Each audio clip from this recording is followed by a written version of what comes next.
I'm sitting here with some beautiful tomatoes that I harvested from my garden, and in this video I am going to show you how to save seeds for next year so we can do this all over again. Coming right up. Oh, and stay tuned till the end because I am going to show you my fantastic seed storage system.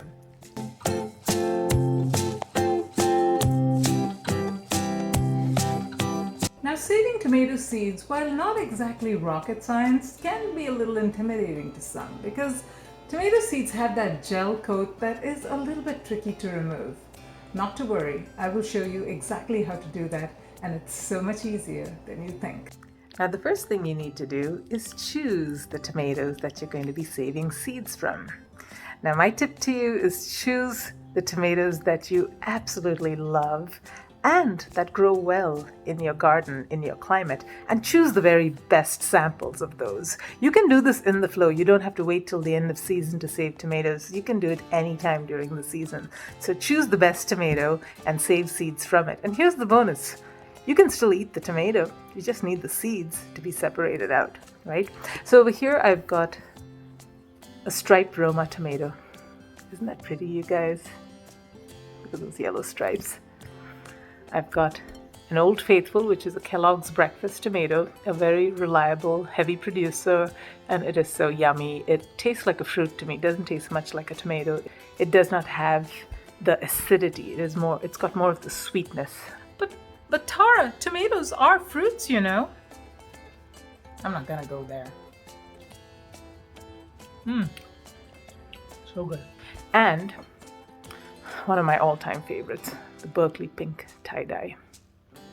In addition to being a super pretty tomato, look at those shoulders.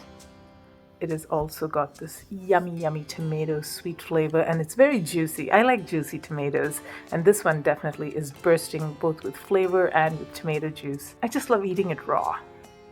Oh, and by the way, don't forget to label your tomatoes if you intend saving seeds from them, because number one, you're likely to forget what tomato it is after you've harvested it, and number two, that label acts as a deterrent so your family doesn't eat it up before you get a chance to save it.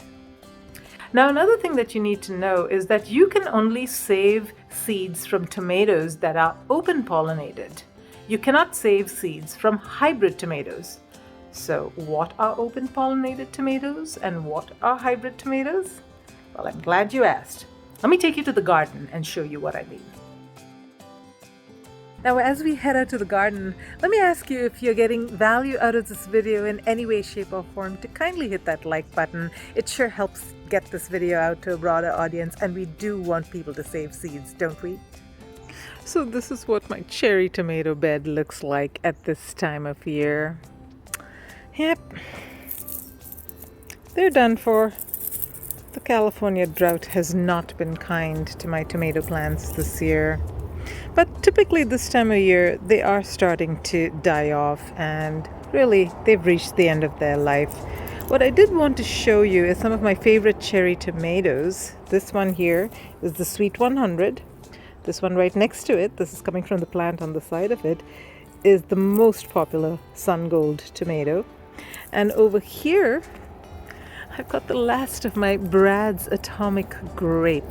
Now, the reason I'm showing you these tomatoes is because all these tomatoes are hybrid tomatoes. What that means is you cannot save the seeds of these because these have not been stabilized. Now, I've known that people have tried growing seeds from Sun Gold tomatoes, and they've got red cherry tomatoes in the baby plants. So, yeah, these hybrids take several generations of repeated planting and saving the seeds from the best, and then planting those again, saving the seeds from the best, and getting to a point where finally you're consistently getting tomatoes that all look and taste the same. That's when they're stable, and that takes many generations, 6 generations or more is what I understand. So don't try to save the seeds of the Sun Gold. Yeah, I know it's tempting, but just go out and buy a pack. It's not worth babying this, growing this to size, and then finding out that you get a red tomato instead of your precious golden Sun Gold tomato. These are so delicious though. You gotta harvest these before the squirrels get them. This time of year, the squirrels are eating everything that's in my garden. Now, open pollinated tomatoes are tomatoes that have been pollinated by natural pollinators, like bees and the wind. Tomatoes are flowers that contain both the male and the female parts, so even if you shake them like this, they get pollinated. So they're mostly wind pollinated. Of course, the little pollinators help out as well. They just love my basil. Look at those bees. Now, extracting the seeds from the tomato is really simple. Let's go with the Berkeley Pink tie-dye. All you need to do is cut it in half. Look at that beautiful interior. You get a little cup on which you have stuck a label, and you just squeeze it into it. Now what you're going to do is you're going to let these seeds ferment. And here's the secret to get it to ferment fast. You need to ferment it in its juice as is. Do not dilute the juice. And this is easier with the tomatoes that have plenty of juice. If they've got very little juice, then you may want to add a little water, but use as minimal water as possible, because the more water you add, the longer it is going to take for the acidic properties to kick in and start the fermentation process and break down that seed coat. So let the seeds ferment in their own juice is really the fastest way. And it is no more than 48 hours that this is going to ferment. So keep an eye on that, because if you wait longer than that, the tomato juice is going to start to break down the seed itself and it will lose viability. So keep it under 48 hours and check on it. And as soon as you see that crust starting to form, it's ready to extract the seeds. So I've actually got some seeds that I have already fermented for 48 hours. So let me show you how those look. So it's been exactly 48 hours since I got these seeds soaking, and I'm going to show you what they look like. Now, don't be scared, okay? I have already looked, and this is exactly what they need to look like. Yep, the fermentation process is well underway. Let me show you the other one. This one is even worse. A nice thick crust of fungal activity. Now all you're going to need to do is add quite a bit of water to this. All the seeds, even the ones that are floating on the top here, will settle down when you mix this up, and then you just need to drain off the top fungus layer, and you need to rinse and repeat a few times over. I'll show you how I do that. So I have this glass of water. Now all you're going to do is you're going to pour it in here. Okay, I've waited for it to settle down for just a few seconds, and now I'm just going to pour it out.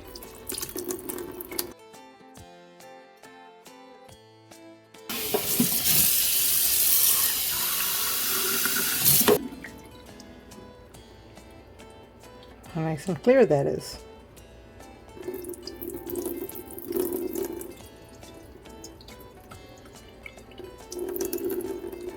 This last batch I'm going to send through a strainer.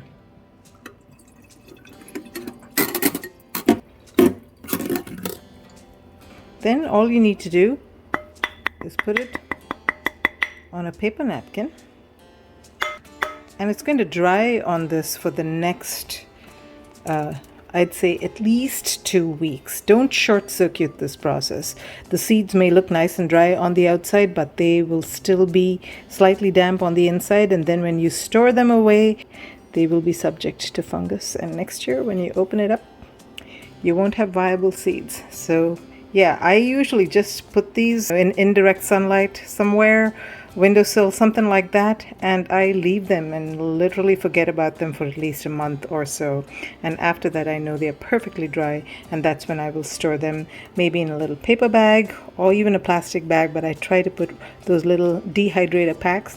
I put one of those in there, so any chance of any moisture that is still hanging around does get absorbed by those silica packets. That's what they're called. And don't forget to label it, because I promise you, even if you think you're going to remember what these are, in a few days you're going to completely forget, and you're going to be so sorry. So don't forget your labels. So this is it, folks. This is my seed storage mechanism. So these are photo boxes that you can buy online or at craft stores, typically. And this is what they look like. They can store, I think they're about maybe 6 inches by 4 inches, 6 inches by 5 inches, something like that. And yeah, so they can store your typical seed packet, but they can also store the little bit larger seed packets that come from seed companies like Baker Creek. It stores just perfectly. And it is also semi-transparent, so you can see through it. And the way that I organize them is these are my warm weather and these are my cool weather. So you see the little blue masking tape sticker? That's a quick way by which I can tell that it's a cool weather plant. And I've got 2 of these. I also store my flowers here, so I've got a little bit of overflow from this box. I've also got my flower seeds here, and the flowers I just store in alphabetical A through G, H through N, and so on and so forth. It will set you back a little bit, so save up for it or put it on your Christmas list or something like that. But this is a dream come true when it comes to saving lots and lots of different seeds. I've tried the shoe boxes, I've tried envelopes, I've tried all kinds of things.